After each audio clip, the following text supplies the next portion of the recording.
لیکن ان دوائیوں کے ساتھ ساتھ کیا کرنا ہے آپ نے؟ ان دوائیوں کے ساتھ ساتھ آپ نے یہ کرنا ہے کہ آپ نے جو اوور تھنکنگ کہہ لیں جس کو، یا آپ کو بہت زیادہ سوچنا ہے، اس کو چھوڑنا ہے.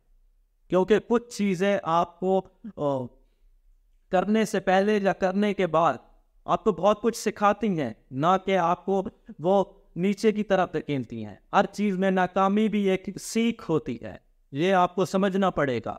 کسی کا لاس یا کسی کی کمی محسوس کرنا، تو اس میں آپ کو مدد مل سکتی ہے کہ آپ کو ایک دوسرے کی ویلیو ہو، اور آپ کو ایک دوسرے کی ویلیو ہوگی تو آپ ایک دوسرے کی قدر کرو.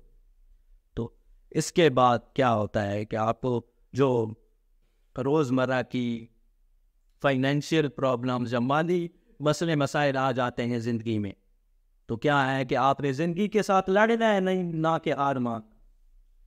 نا امیدی خود پہ حاوی نہیں ہونے دیں گے، اس سے لڑنا ہے.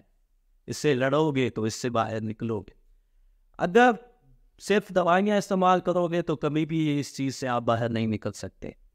آپ نے دوائیوں کے ساتھ ساتھ خود سے یہ وعدہ کرنا ہے، آج مجھ سے یہ وعدہ کرنا ہے آپ نے، کہ آپ نے زندگی کے لیے، اپنے بچوں کے لیے، اپنے والدین کے لیے لڑنا ہے، اور ان کے لیے زندہ رہنا. لڑتے لڑتے لڑتے خود کو اتنا کامیاب کرنا ہے کہ یہ چیزیں آپ کی زندگی سے نکل باہر پھینکیں. بہت شکریہ مجھے سننے کا اور مجھے وقت دینے کا. اس کے بعد آپ کو کوئی بھی مدد کی ضرورت ہو، میں آپ کے لیے اویلیبل. Thank you. اللہ حافظ.